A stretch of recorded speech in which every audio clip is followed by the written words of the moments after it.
from Toronto, where you wanna get the city love. I'm from Toronto, where you wanna get the city love. I'm in Toronto, like we wanna get the city love. My city love me back for my city love. Welcome to episode 1836 of Toronto Mic'd, an award-winning podcast proudly brought to you by Great Lakes Brewery.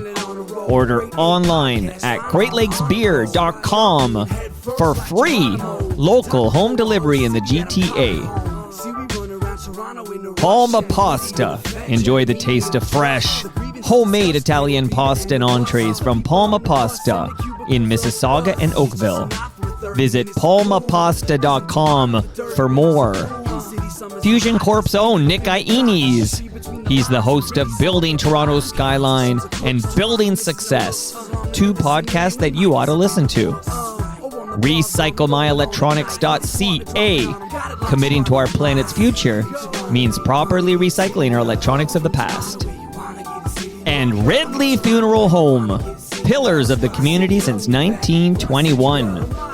Joining me today, making his Toronto Mic'd debut, it's Dean McTaggart. Hi. Dean, how you doing, buddy? Mike, I'm doing all right. I got to tell you, though, my fire alarm has been going off since last night, off and on. I had to put the culprit in the garage. So hopefully we can get through this without it going off again. Hey, I don't know if you've ever been woken up in the middle of the night by a fire alarm, but it's not fun. It's scary, right? But at least, and this has been going on like every other month for a while. Wow. And it just went off again like 15 minutes ago, and I had to put it in the garage, and it's hooked up to the box, right? I mean, right. It's hardwired in. And I've shut it off, but the thing is still going, and it's going in the garage as we speak. So, well, Dean, this is the life of a Canadian rock star. That's right. That's right. That's right. Hey, whereabouts in the world do we find you today? I am in Mount Forest. Okay. Do you know where that is? Well, help me a bit. It's on Highway 6 above Fergus, which is above Guelph. Okay, so is it snowing like crazy right now where you are? It starts snowing like crazy right now, but it's coming again. Yeah. We thought last winter was bad. I mean, it's been insane. You know. Well, I'm in South Etobicoke, and I'll be honest, we get pretty mild winters. Like I talk to folks living where you are. By the way, I got to say happy birthday to Ian Service. He lives in Guelph. He helps me he's like the CTO. The chief technology officer of this place. He helps me host these shows. So happy birthday to Ian. But I shouldn't complain. Like it's pretty mild, but yesterday, so we're talking on January 21st, but yesterday was like a very rare day where I was on a bike ride. Okay. So you're like, what are you doing? But I'm on a bike ride. Oh, you're still riding your bike? Yeah. Well, I rode it today, but today felt like a balmy summer day compared to yesterday. Like yesterday was a day I was out there. I was like, oh, it's too cold for me to be out here. Like my face started to go numb. Yeah. Yes. I put my bike away in November. So good on you. Well, you're a sensible person, and I'm a little not so. Well, I understand that you sometimes you just got to do what you got to do. Well, yeah, and it's normally fun. It was not fun yesterday. I wrapped it up at 4 kilometers, and I said that's it. This winter has not been fun at all. Not fun, but I'm hoping we can have a fun chat, Dean. I want to. Maybe.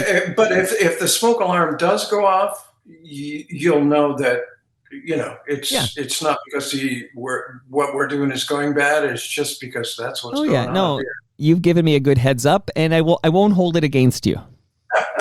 Thanks for that. Thanks for that. Nice to meet you, by the way. Yeah, nice to meet you. So I do this quarterly special episode of Toronto Mic'd we call FOTM Cast, which is really meta. Okay. Like it's for the real heads. It's not for the Dean McTaggarts. It's for like diehard listeners. But we do this like CanCon Jam of the Day, and cool. We just did it, and we played Heart of the City. Oh, cool. So it's like I'm like, oh, what's Dean up to? That's when I reached out to you. I'm like, oh, would Dean talk to me, and maybe we can get like some of the Arrow stories. I got some other questions for you. Like, you're going to kind of go in the time machine with me here.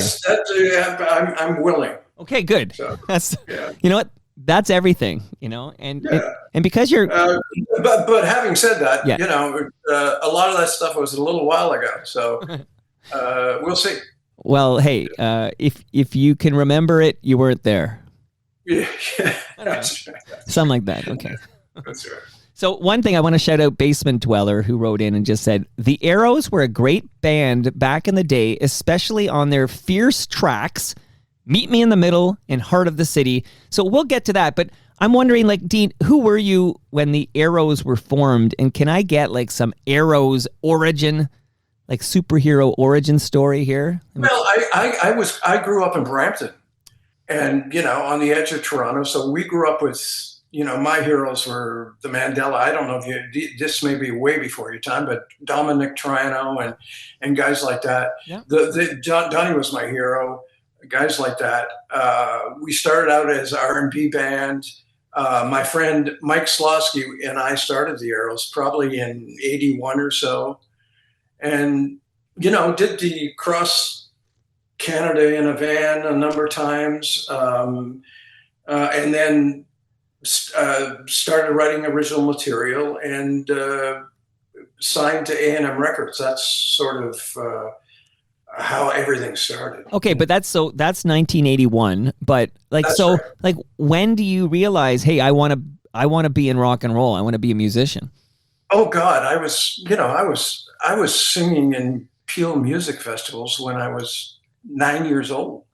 You know, so I knew that, you know, that's what I wanted to do from a very early age, and I started writing songs probably when I was 13. Wow. I mean, they weren't very good, but that's when I started, you know, in Brampton. So you had bands probably from 14 on, you know, high school band. It was your calling. I guess so, yeah. Well, it worked There's not out. much else I'm good at. So wait, so we have you in Brampton in the late 70s. So I naturally, because a lot of noise has been made recently about a CFNY, The Spirit of Radio documentary that was airing. It's still available, I think, on the TVO Docs YouTube channel. Like, would you tune in to CFNY back in the day? No, I was listening to Chum FM for the most part. A lot of the punk stuff was a little bit after us, right? I look back at it now and think, you know, I probably should have been more involved in it, but I wasn't in the punk thing. I mean, we were a little bit more R&B, rhythm and blues. Okay. You know, we grew up in Sam and Dave and James Brown. So I just had over here, just did an episode. Rob Bowman is the gentleman's name, and he wrote the most amazing book about Stax Records.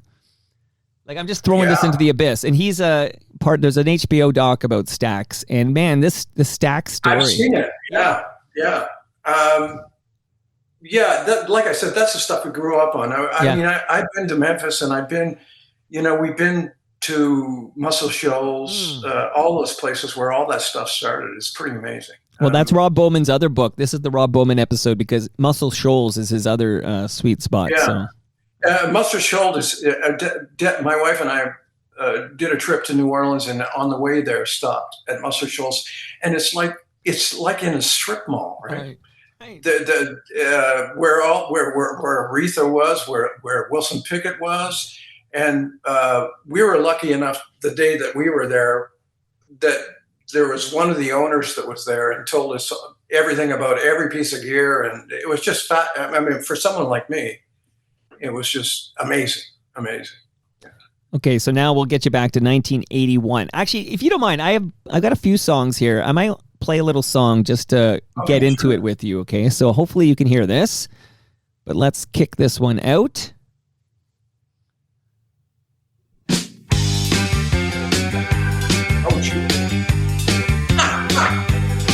We're going back, Dean. Yes, you are. Yeah.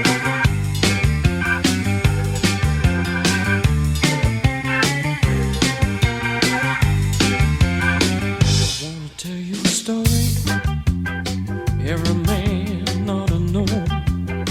If you need a little love, man, you gotta start it real slow.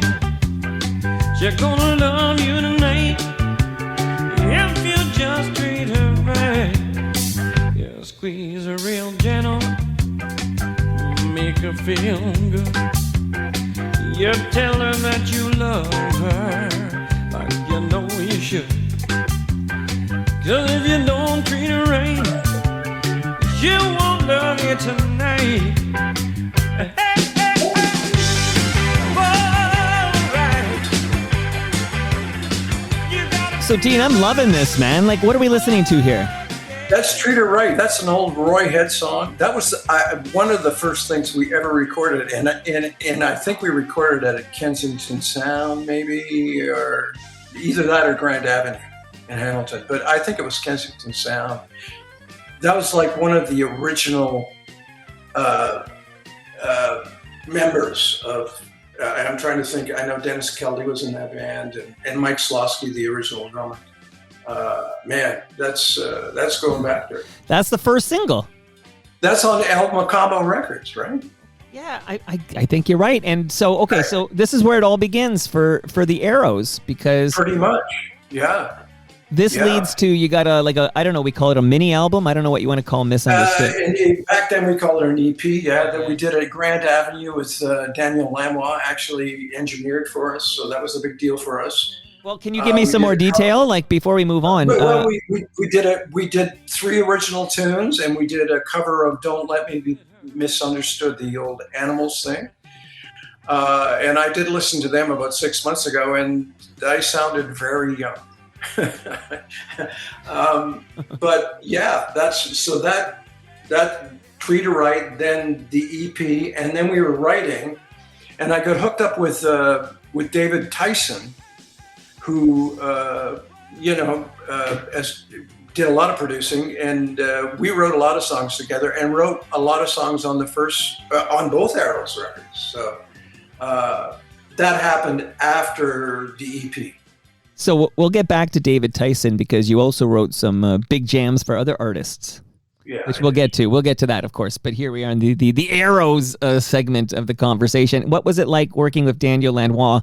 And give me a sense of who was Daniel Lanois at this time. We know who he is today. He wasn't. We called him Danny, So I don't think he likes to be called that anymore. I'm not sure. But he was just getting going, Brian Eno, I think, had been in Hamilton with him for a little bit, but it was way before U2, way before Peter Gabriel. I mean, we knew how good he was and how fortunate we were to be working with him, but nobody could have guessed, what was in store for Danny Lanois. I was like, holy smokes. Well, that whole family is so talented. Absolutely, yeah. I don't know his brother nearly as well as I knew Danny back then, but man, he was brilliant back then. That's 1981, I'm assuming. Yeah, 1981. I believe his sister is one of the founding members of the band Crash Vegas. That is true. I think she plays bass. Yeah, and worth shouting out the fact that next week Michelle McAdory is going to visit, and she, of course, was the singer for Crash Vegas. Is that right? Yeah. So man, there's a name I haven't heard since back then, probably. It's funny because Crash Vegas is a great band. I've had Colin Cripps on, and I'm looking at it. Yeah. What a great band. And they had to kick Greg Keeler out of that band, because he had some other side project. I never heard of them again. I now that you mentioned, I did not remember that Greg was in that band until you mentioned. Yeah. But they were hot back then. That's for sure. Great band, but I almost wonder if the legacy of Michelle McAdory, still very talented, she'll be in here again talking about new music, but the legacy might be, she's the gal in the Blue Rodeo Try video. You know what I mean? Like, sure, Crash Vegas has some... Inside Out was a big Canadian hit. Like, you got a lot of big jams, but like at the end of the day, when all is done, and you'll be like, that's the pretty girl from the Try video. That's right. Well, maybe that's unfortunate. I don't know. Well, I don't know. It is what it is. I'll ask her about it, but she's a sweetheart, and I can't wait to. And what label was that band on? I can't. I'd have to Google it. I don't know off the top of my head, but I do know Colin Cripps and Michelle McAdory were but I do know there were Daniel Lanois' sister. And Colin went on to Junk House, right? He went on to Junk House. I'm actually staring at a Junk House album right now. He went on to Junk House. He did have a cup of coffee, maybe before this. Yeah, before this, he had I think Junk House was before Crash. Is it after? Maybe it was after. Oh, no. I think it's after that. It's after. Yeah. Okay. Yeah. So I can remember them being in Sony when I was working on Amanda's stuff. They were in the studio at Sony back then. So that would have been, mid 90s, early 90s. So, yeah. Well, we'll get back to Amanda. Don't worry. But do you have a relationship with the mayor of Hamilton, Tom Wilson? Tom and I know each other, and we've done gigs together, and we've laughed a lot. He's a great guy and a very talented dude, obviously. I mean, I had no idea he was such an artist. I mean, that's come to light for me anyway in the last couple of years. I follow him on social media, and some of the stuff he's doing is just, it's gorgeous. Well, it's like therapy. He's working through some stuff as he discovers he's a Mohawk man. Yeah, I get that, and I had no idea. I mean, we've hung out and we've done songwriting things together. I haven't seen him for a while though. It's been a number of years since I've seen him. He's got a great voice. I wish I could mimic it, but I can't, so I won't even try. But he does have a wonderful low voice. Yes. Hey, can I? Sorry to interrupt you there, but I'm itching to play another Arrow song that'll kind of, because you mentioned A&M, so we got some questions, and I want to talk about Stand Back. But here's another one for us all.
Dean, I hear a hit.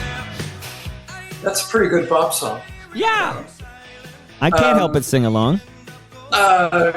It was a big turntable hit, back then. I mean, we never did a video for that thing, which I thought was a mistake, because videos were just starting to really, be important, and for whatever reason, A&M didn't think it was a big enough song to do that for. Jeez. But David and I wrote that, and I got to be honest with you, it's not my favorite song on the record, but I get it. It's a cool pop tune. There's other ones I like better on the record. Wait, what's your favorite song on Stand Back? I like Easy Street is a cool song.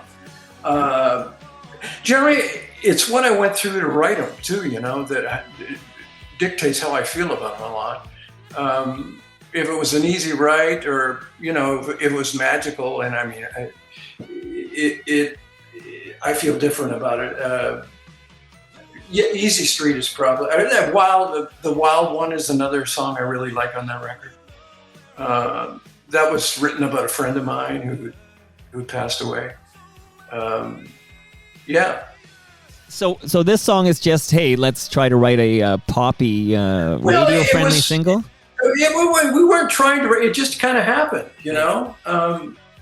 It was one of the first things that David and I did together, and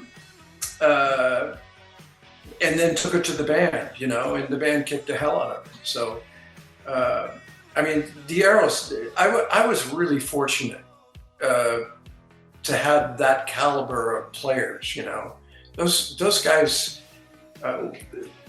fabulous players, every one of them, we had guys from Blood, Sweat and Tears, and it was just a great band, and to get to do that with those guys, to play live with those guys. I mean, I look back now, I don't think I knew that then, you know, how fortunate I was to get to play with those guys.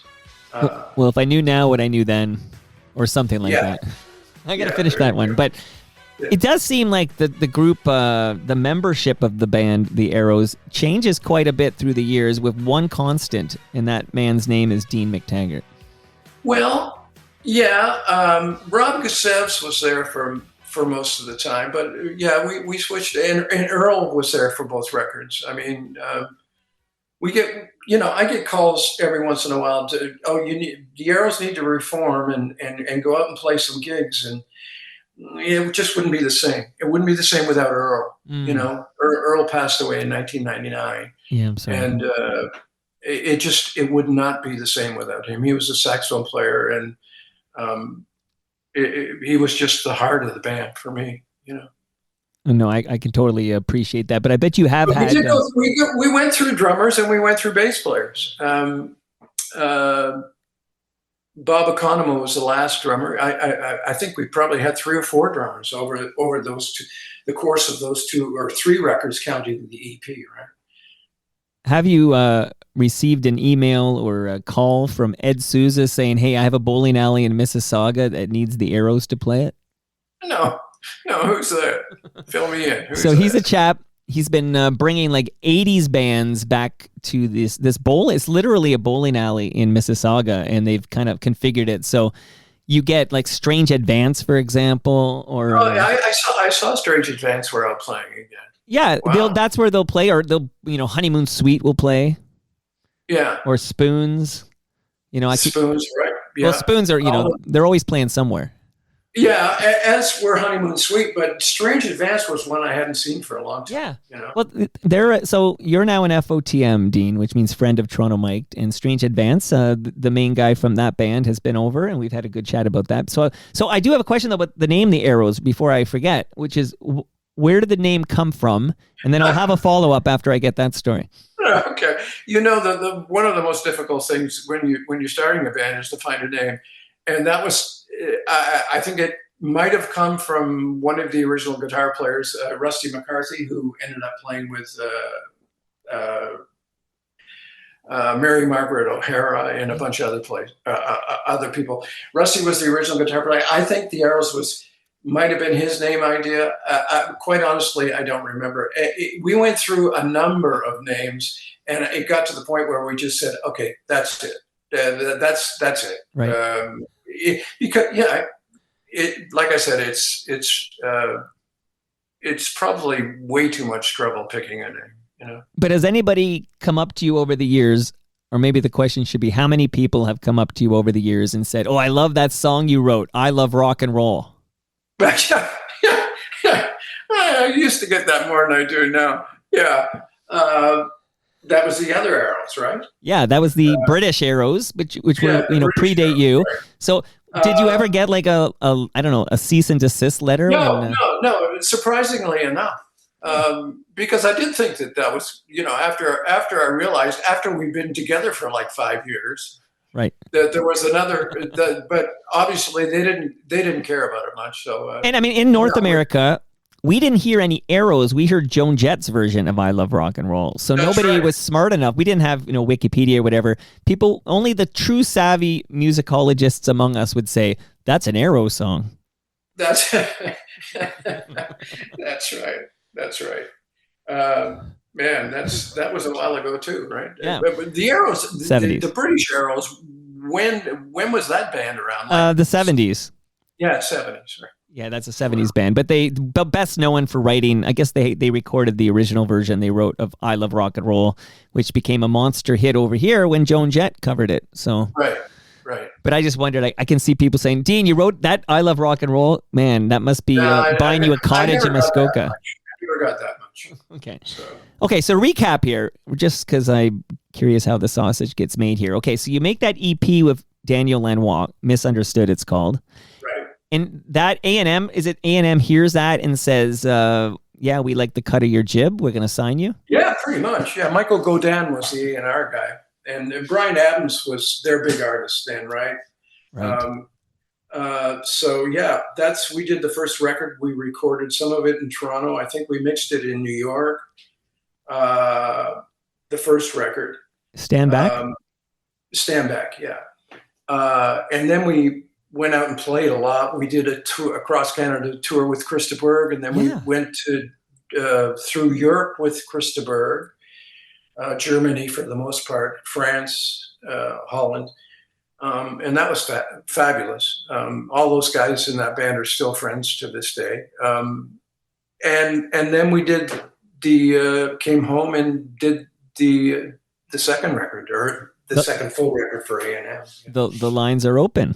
Lines are open. Yeah. Oh no, I'm just telling the listenership they can call now if they have a question for Dean. The lines are open. No, just kidding. That's the name of the album. Well, I have to get in all my jokes before the fire alarm goes off. So I think we've been lucky so far. Yeah, so far so good. Okay, and now that you said that, it's going to go off in 5, 4. Right. Okay, so I do want to ask about Meet Me in the Middle real quick. So, I'm curious, what stations are playing Meet Me in the Middle? Because we're going back to a different. Where are we? We're in 1984. Okay. Yeah. So, what stations in the GTA, in the Toronto, I guess, would play Meet Me in the Middle? Chum. But would Q107 touch that, or was it too new wavy? I think it was too pop for them. Yeah. They don't like when synthesizers show up, unless it's Jump by Van Halen. They had a hard time dealing with that. Yeah. I think they played the second record a little bit more. Right. But for the most part, it was Chum and Chum FM. Yeah. Okay, cool. And just to remind the young people, at this time, Chum is still top 40. I'm talking about 1050, because it does go to like golden oldies or whatever, classic golden oldies, I guess you call it. It flips to that in like 86 or something like that. Oh, is that right? Yeah, like so it ends its top 40 run in I think 1986, and then it becomes like what's that called, that format? Whatever, I call it golden oldies, but you can call it moldy oldies if you want. I suppose. Yeah, you can call it either one of those things. I believe. Yeah. So Meet Me in the Middle, though. Firstly, 1984, as listeners of this program know, that was the year that Much Music launches. Not that many of us got it in 1984, but it was available. I'm looking at David Kynes sent me a poster. I'm looking at it right now. The nation's music station. It is short-sighted of A&M because MTV's been going since 81. Where's the video? I think that's a mistake. I don't know. And that was the question we asked. And to their credit, for the next record, we made 3 right off the bat, for Heart of the City Chains and Talk. Yeah.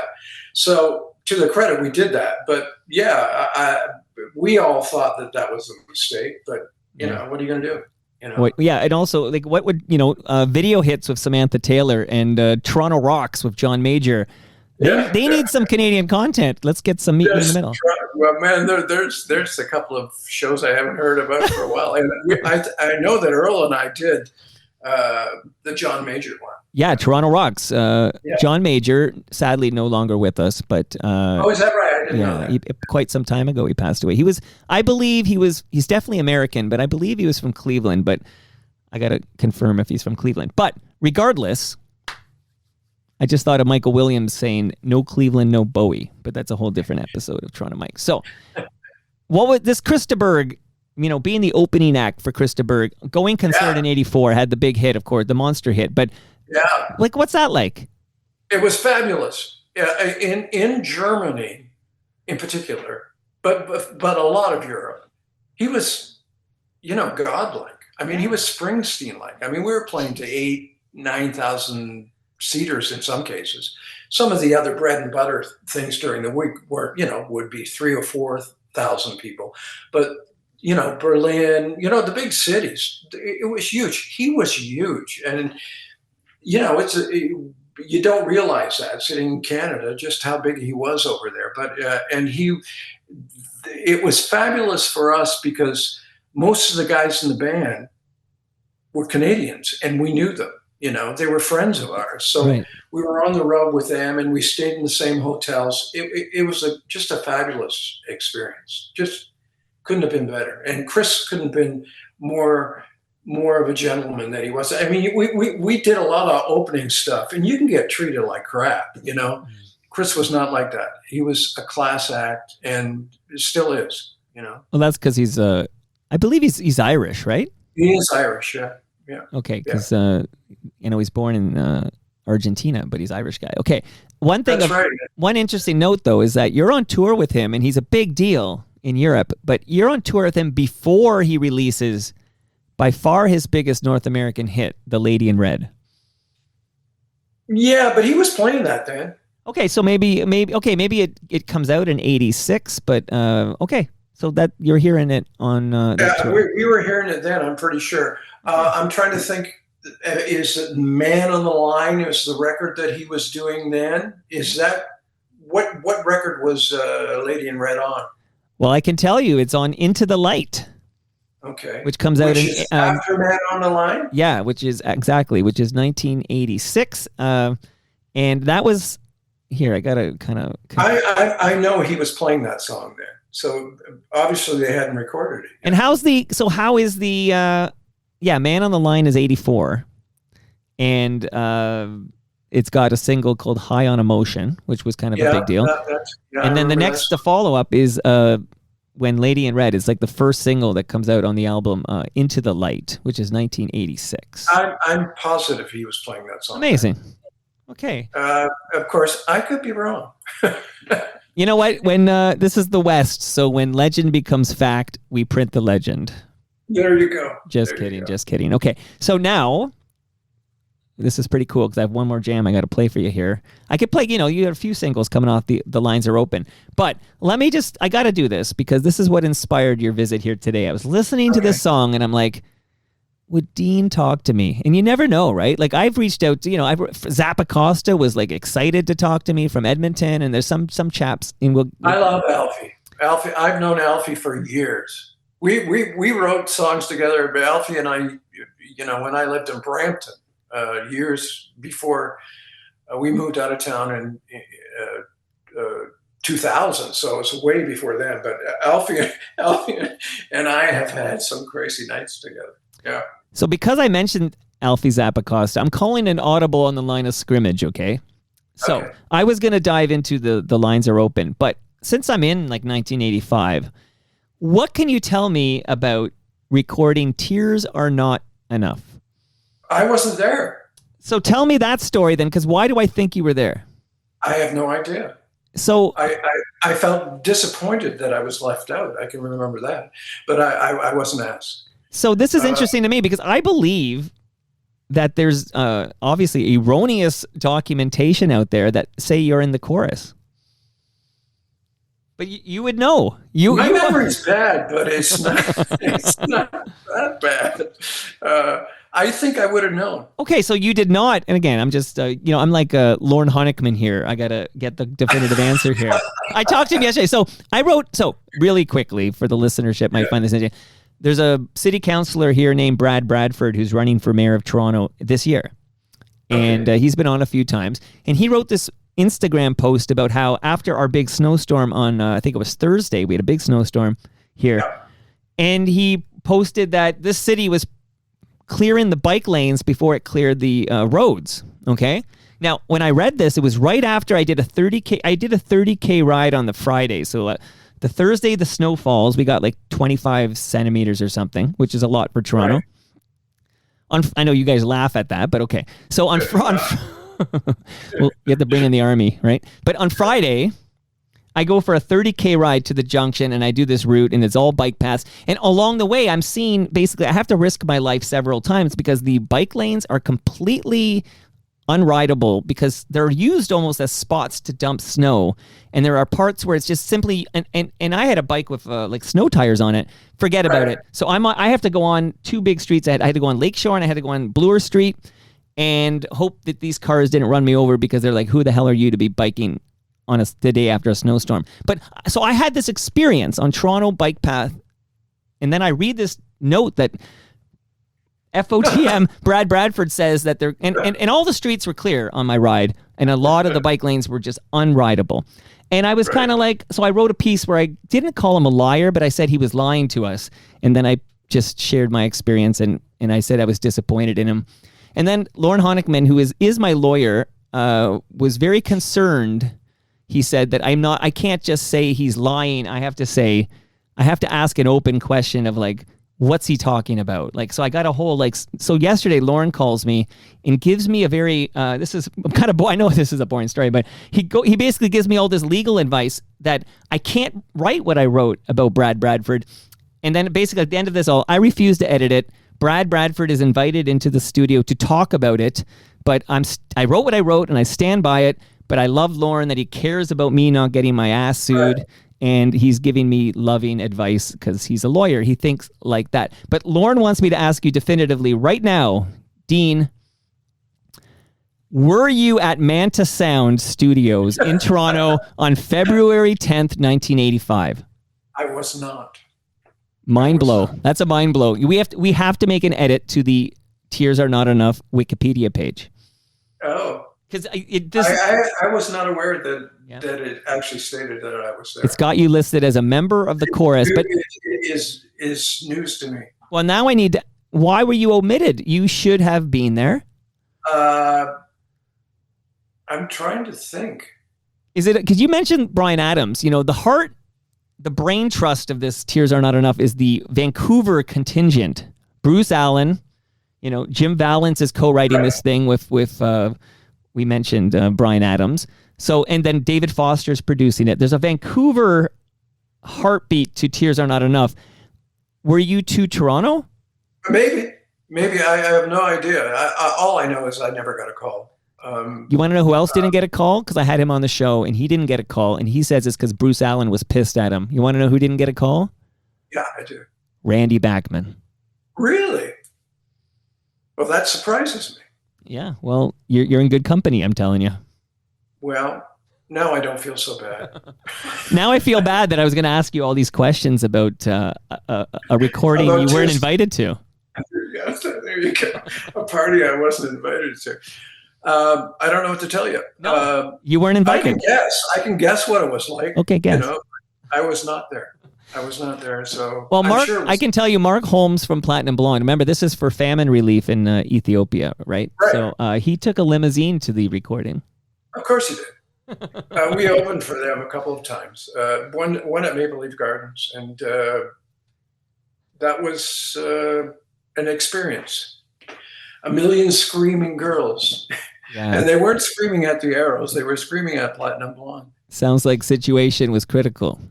Yes. Close to critical. Yeah, they were a big deal. That mid-'80s, like, I mean, we mentioned Bryan Adams, but put Corey Hart in there, Platinum Blonde. Yeah. There was a scene, right? Yeah, there was a scene. And, you know, there was a lot of Canadian artists. Luba, whatever happened to Luba? Yeah, let it go. Let it free your body. Let it. I got to track down Luba next. Is she a good singer? What a great singer she was. Yeah, and we talked about, you know, Toronto Rocks and video hits and all this, and that was a staple. The video for that jam, yeah. Okay, let's bring you back to the Arrows here, because I do have some post-Arrows questions, but another jam, if you don't mind. Okay, this inspired the chat, so here we go.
This is another radio-friendly hit single here, I hear in my headphones. Yeah, I feel completely different about that one than me being in the middle. I love that song. Jerry Mosby, who's a songwriter, producer, friend of mine around Toronto, him and I sat down fleshed a bit of that out, and then David got involved, and Earl Seymour wrote the horn chart, which is just killer, you know. And that was a lot of fun to record. The backgrounds, I think, are Sharon Lee Williams and Kalina Phillips, who are singers from Toronto. I feel like she was on Polka Dot Door. I think you're right. Yeah. Okay. But I love that track. That track opened some doors for us, you know. That track, Dom Toronto used that on a TV show called Night Heat. Oh yeah, sure. And he actually used He used "I Can't Let Go" on another episode. He was very supportive of the band. Don was good. Actually, Dave Tyson played in one of Donnie's bands. So Don was at a few of our recording sessions for The Lines Are Open. It's also worth noting, though, we talked about Randy Bachman, and he was no longer in the band, I don't think, but he was a member of the Guess Who, right? Don Walsh, yeah, he was also in James' Gang. Yeah. After Joe Walsh. He's the guy we lost far too soon. Oh, gosh, yeah.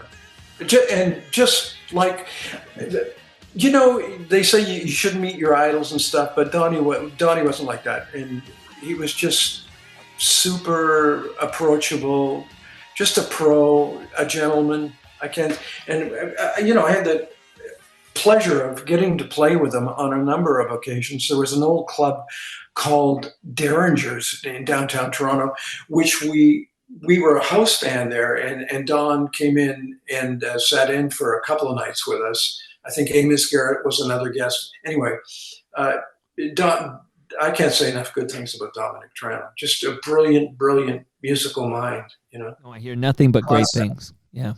I'm glad you took some time to remember him, for sure. Yeah.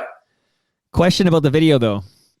Jerry the Garbage Man wrote this question for me. So Jerry, I follow him on Blue Sky. Jerry the Garbage Man. Okay. Please ask him if those drinks were glued to the tray. No, of course they were. Yes. Yeah. I believe they were. We did 3 videos in 2 days. The 3 videos from that particular album we did in 2 days. So it was nuts, you know. So I believe they were glued down, though. Okay. Home of Real Talk. That's what we're looking for here. Okay. Yeah. Good question, Jerry, the Garbage Man here. So I do have a question for you, and I don't want this to sound mean, because I've had Blue Rodeo's one, Sloan is another. I could talk about the Tragically Hip, but there are some bands that are huge in Canada, and for whatever reason, Kim Mitchell and I had a long chat about this. For whatever reason, they don't get pushed properly or promoted properly or get a chance to break in the United States of America. Now, talking in 2026, I'm like, screw those guys. It's their loss, whatever. But I'm curious if that was important to the Arrows in the mid-'80s. Of course it was. And we went down and banged on the desks in LA and stuff. You know, we went down to the old A&M office was in the old Charlie Chaplin studio in Los Angeles, and myself and our manager at the time, and I'm trying to think if there was any other members of the band. We went down to meet them, and they do the glad handing while you're there and all that stuff. But it's, you know, my take on it is, it's not their idea. You know, it's not the guy they've signed, so they're not going to get it. You know, and we had a lot of turntable success up here, but we weren't selling a lot of records, you know, and that's what they look at. If they're going to break a Canadian act in America or worldwide, at that time, again, this is just my opinion, they're going to want to see sales. And if they don't see the sales, then they're going to go with one of their own guys that they've nurtured and sign, you know. 100%. In fact, almost to a T, what Kim Mitchell, because it was "Go for Soda" was the song. Yeah, and what a great song, and should have been a worldwide hit, right? 100%. But the label decided to push a single by Twisted Sister this is Kim talking to me, but he said they chose to promote Twisted Sister single to the rock radio over Go for Soda. And then I guess the way the business is it would die on the vine and he would just kind of come crawling back to Toronto and become a Canadian superstar. Yeah. Well, good for him. Yeah. But that's my take on it anyway. Yeah. And that makes sense to me. It makes me feel better that hearing that Kim sort of thought the same thing. Yeah, I mean, if they don't want Go for Soda, then screw them. But apparently, the Mothers Against Drunk Driving did use that song for like a promotional campaign of some sorts. I think I knew that. Yeah. So you go. Yeah. So don't be mad about it, but put 2 D's in mad if you're gonna be mad about it. Okay. So that's terrible. Okay. So here's what I got because I have some post Arrow stuff for you, but I need to know why is that why it ends for the Arrows? Because you were a Canadian. Well, there was a lot of we've been together for 5 or 6 years, and it just without getting any details, dirty details, it was just we'd had enough. We'd been on the road and we weren't selling records, was right. What it came down to. And there was a question whether there was going to be another record because we weren't, we weren't selling, like I said, we were having lots of turntable play and lots of radio airplay, but we weren't selling any records, unfortunately. And it's expensive to tour this country. Big time.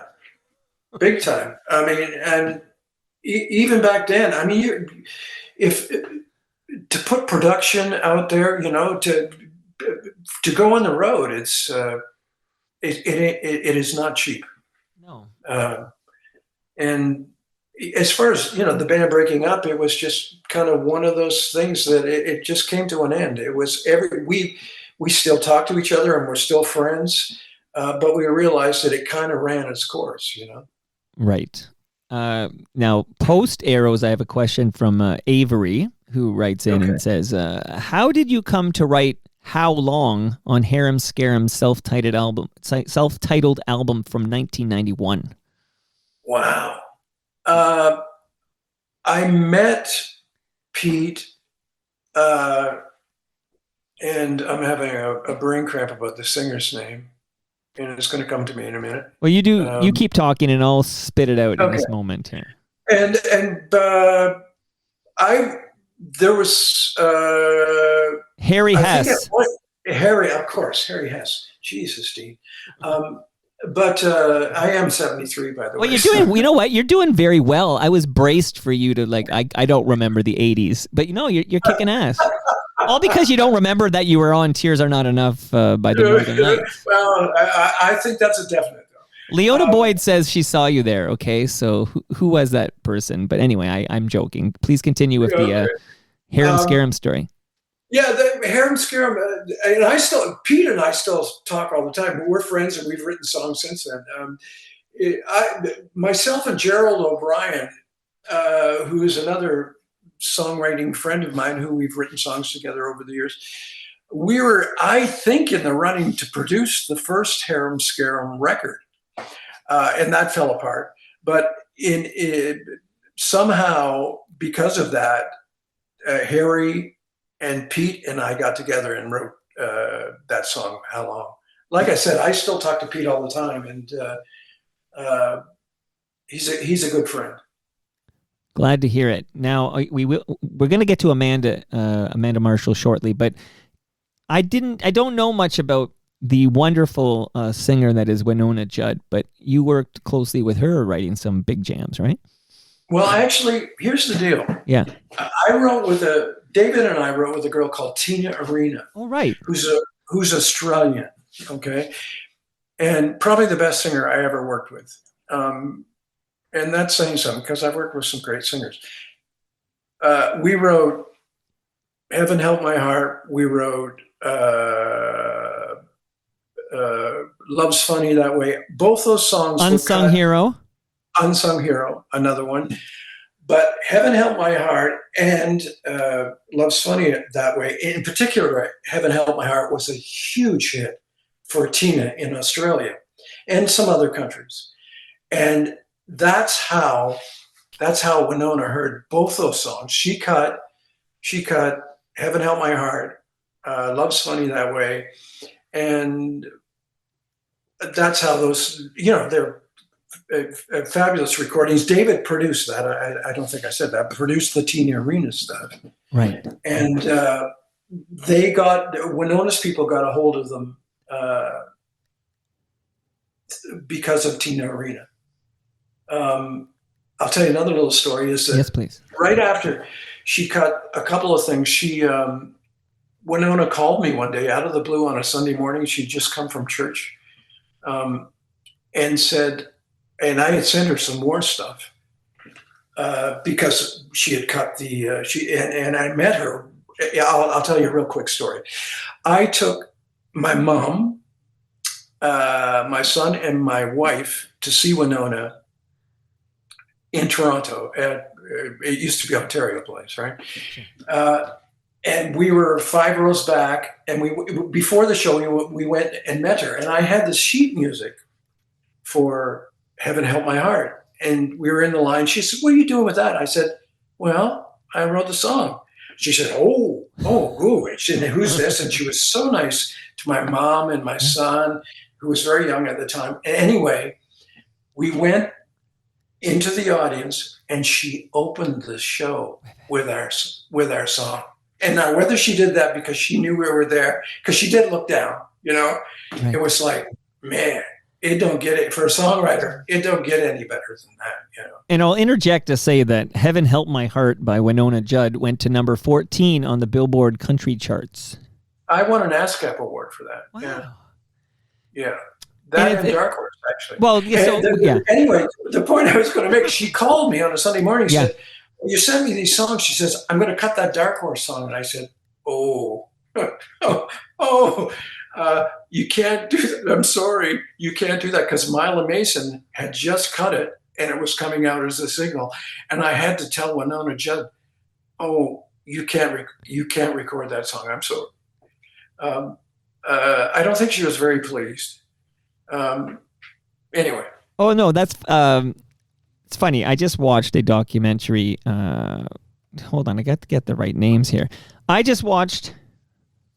I'm having trouble finding the name of the documentary, but I can tell you that it was about Diane Warren. Okay, so I just watched it yesterday. It's about Diane Warren.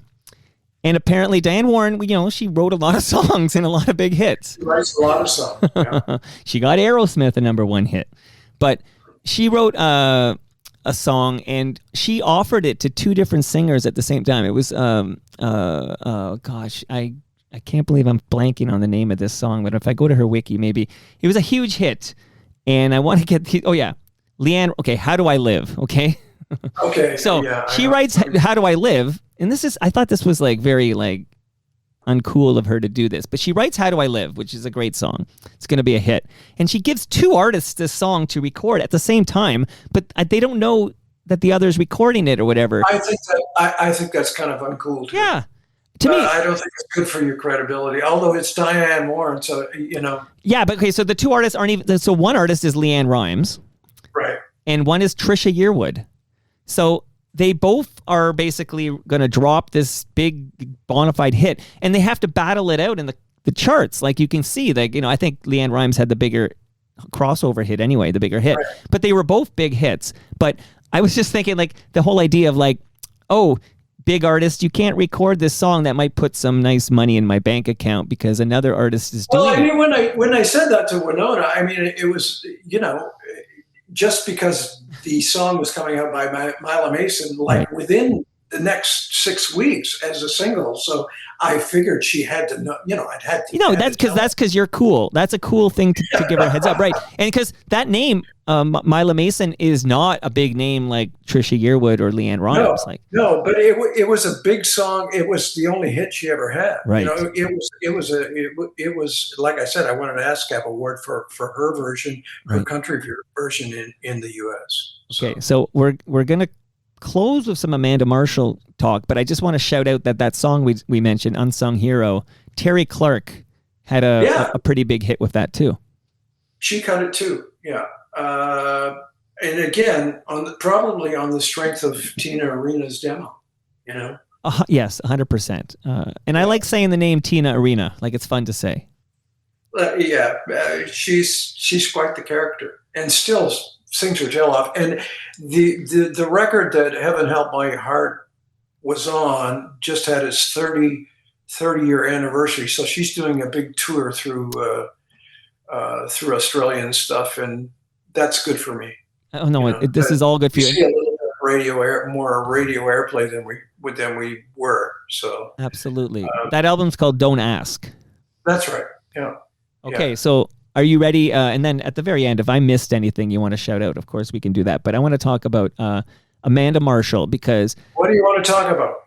Okay, well, we'll have to get the story of... Because you wrote, like, when I think about that debut self-titled album by Amanda Marshall, there's a series of big hits, and I think, oh, these are great songs. But, some of these notable hits were penned by you, right? Is this you and David Tyson?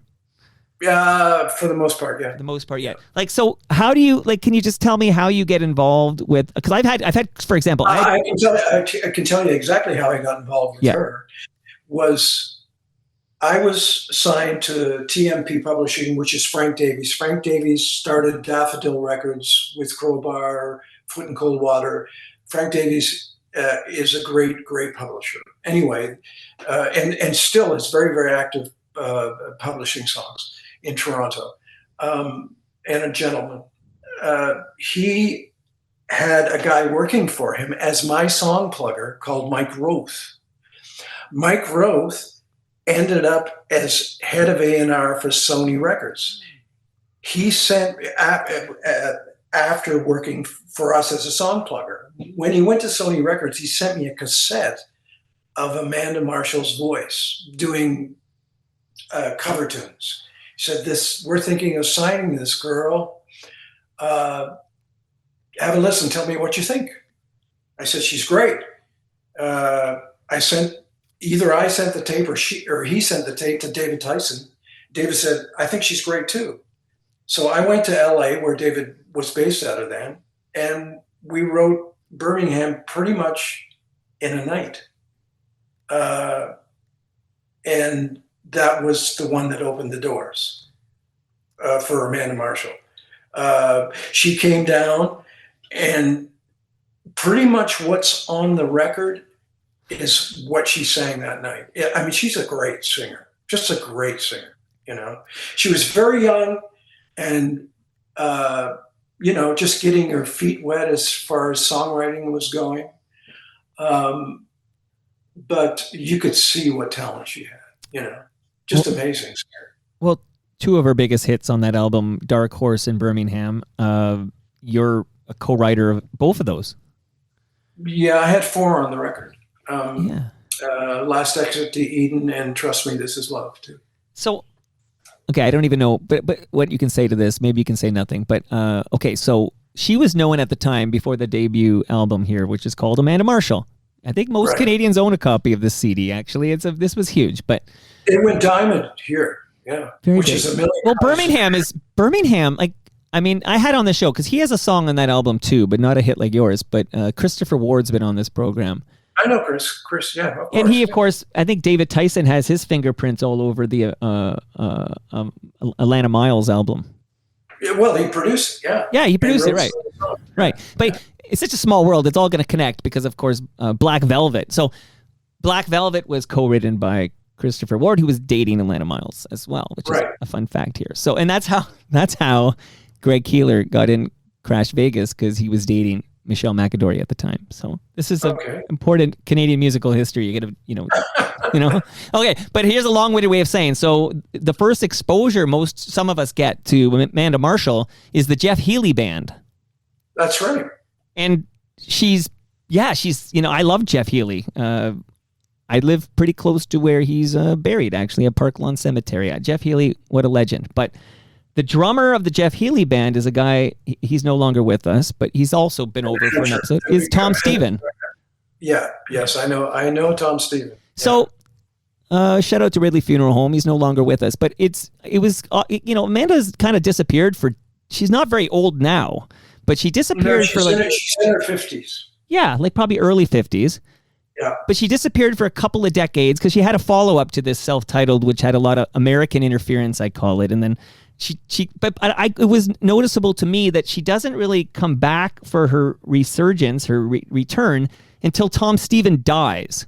Like, do you have any insight into why Amanda Marshall seemingly disappeared for a couple of decades? Well, I would think it's got a lot to do with Tom Stephen.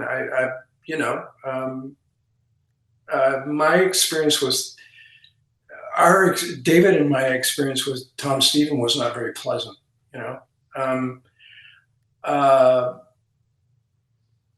don't know what else I can say without getting into trouble. I mean, I'm connecting. I mean, no trouble because he's passed away. I feel like Lauren says it's okay, and besides, if you tell the truth, you can't get trouble. And I'm not asking you to stir up any dirt. Well, I'll tell you a couple of stories, just because that's what I'm here for.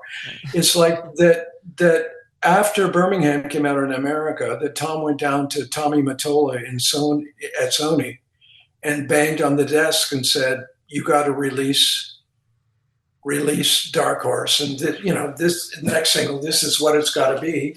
And that was it. It was over for her. It was over for her in America because they've got 10 other Amanda Marshalls, right? And they're not going to be told by Tom Stephen or anybody else for that matter what they should be doing. That's my Tom Stevens story. That's the one I'm going to tell. Well, that's the one we can tell, and then you can tell me all the rest later off the record. But yes. But I mean, I'm not an idiot, right? Like, so I can connect these dots, and I do know about like legal activity. So between her and him, right? Yeah. Right. Well, she was. He had her tied up for the last 25 years. Well, it pisses me off because what a tremendous artist, what a great voice, and what a hell of a self-titled debut album Amanda Marshall had. Well, no small thanks to you, but she's got the pipes, she's got the look. She's absolutely.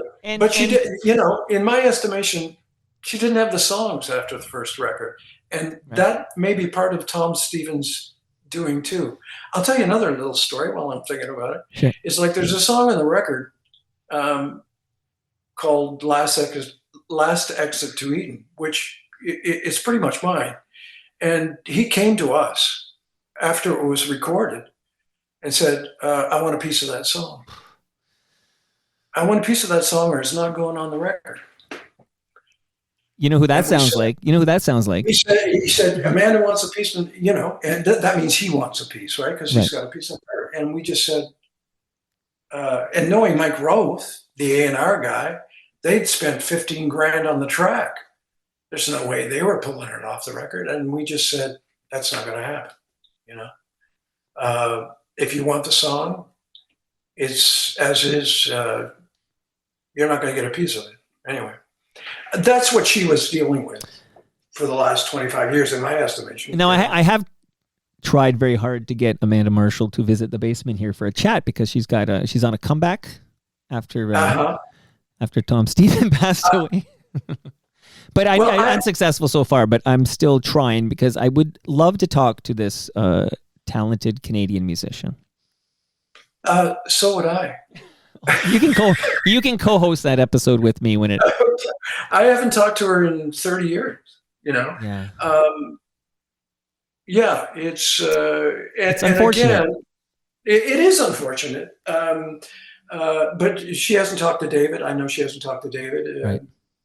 And I don't know whether Christopher has talked to her or not. Well, you all got painted with this. Sounds like this experience with Tom Stephen was so negative that she sort of painted you all with the same brush. I kind of think, she was young and very impressionable and was sold a bill of goods by somebody who, was not the nicest man, I don't think. No, I mean, Lord knows that the music business is full of people like Tom Stephen. And, like you said, I shouldn't be speaking this way about him because he's passed on, but you're just telling the truth, right? And then and I feel like these stories should be shared because, and again, I do need to talk to Amanda, but when you connect these dots, these are your core years as a chanteuse are your 20s and 30s. Like these are the core years. Now, one thing when you talk about that move, that uncool move Tom Steven does wanting a piece of the action, it does remind me of a more successful producer who would pull that move, Phil Spector. Oh yeah. I mean, this kind of stuff happened all the time, but that doesn't mean you get into it. No. I mean, I can remember when I was first getting started, David and I wrote a song called "Catch Me When I Fall" that Smokey Robinson wanted to cut. I mean, we had like 2 minor cuts before this. This was a big deal, and they said, well, and of course, Smokey wants half of it. It's like, that's not right. Right. So, I mean, looking back, we probably should have gave it to him. It's little go ahead. But that kind of stuff I don't know whether it still goes on, but it certainly back then it went on all the time. Well, the game is rigged. Yeah, pretty much. And the only way you can't lose is if you don't play. I guess so. Yeah. You're writing these down? I'm giving these lines, Dean. You got to write these down. But well, I am writing them down. Quick anecdote here before we wrap, because you've been amazing. Okay. Like, I really, this is all I could ever hope for. I really enjoyed this. But and the smoke detector didn't go off. No, I know. Like, it could go off now, and I'll just do the extra without you. I actually put it in my garage and covered it with like a sweater. Wow. And because it just wouldn't stop. Jeez. Okay, that sounds like torture. Anyway. But Brian Wilson famously was obsessed with the Ronettes, and the jam he couldn't get out of his head. So he wrote a song for the Ronettes. And the song he wrote for the Ronettes was "Don't Worry, Baby." And Phil Spector wouldn't let them record it because Phil Spector wasn't going to get a writing credit. And so that's a true story that Brian Wilson tells. Anyways, Beach Boys had a hit with it, but the rest is history. But that was written for the Ronettes. Wow. Brian Wilson. I heard a story once that David Clayton Thomas was offered "Bridge Over Troubled Waters" and turned it down. Okay. Before Simon and Garfunkel put it out. Yeah, those stories. Okay, wow. Next thing you're going to tell me is Otis Redding recorded "Respect" before Aretha. I won't believe it if you tell me that story, though. I did not know. I do not know. Well, it all comes back to Stax Records and Rob Bowman. Okay. And as far as Stax goes, that was my favorite on Stax with Otis. Yeah. What a voice. I mean, the voice.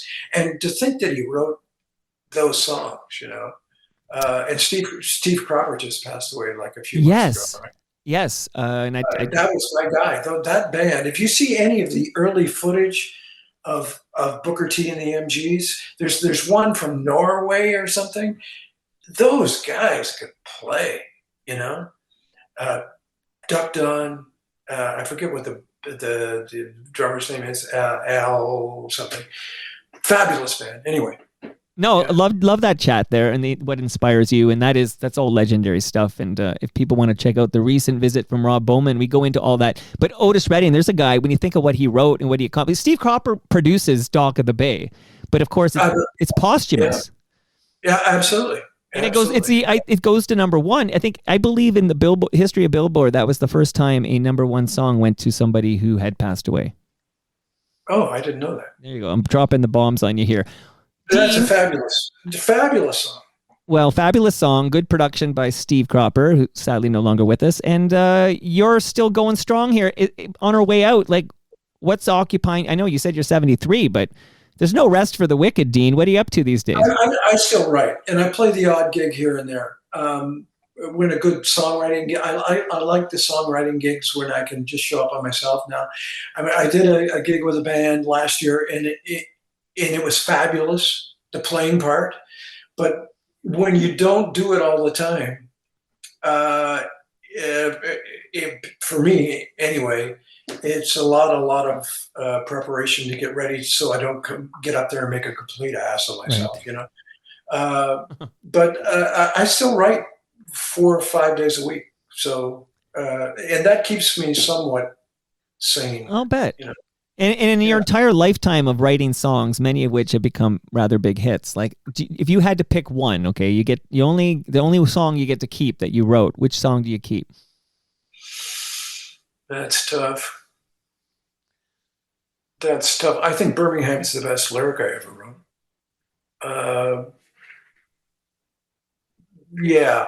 If I That- wrote that would be- Birmingham, I'd get a T-shirt made that said I wrote Birmingham, and I would just. and you know what? Sometimes it happens fast. That lyric, for the most part, happened in a night.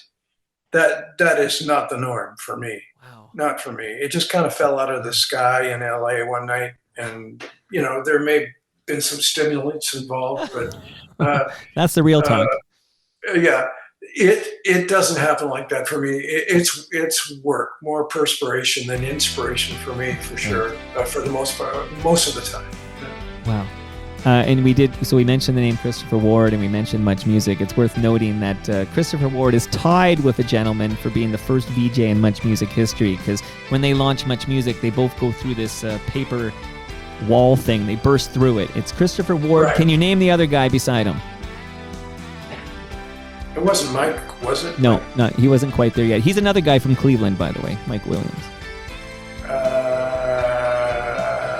Here's a clue. It wasn't John. What's his name? You got it. It's John Major. No, but you're close. No, John Roberts. Yeah. J.D. So Roberts. J.D. Roberts. Yeah, and today he's maybe he's in Davos, Switzerland, covering some. That would be my guess. That's where he is today. And Jesus. Some old man is going to go off on windmills. I can only imagine what's going to happen there today. All we'll say is, if you had a loved one who was rambling on about windmills and stuff, you would get that person some medical help and some assistance.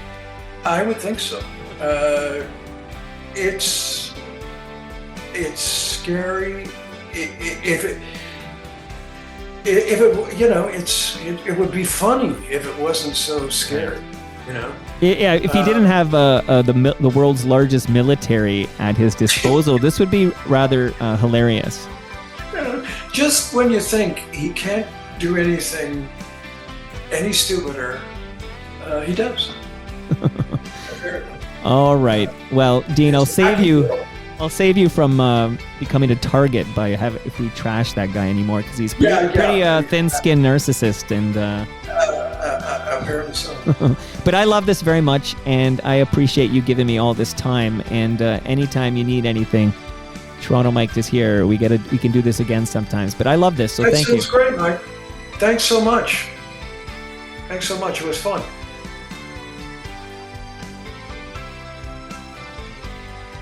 And that brings us to the end of our 1836th show. Go to torontomike.com for all your Toronto Mike needs.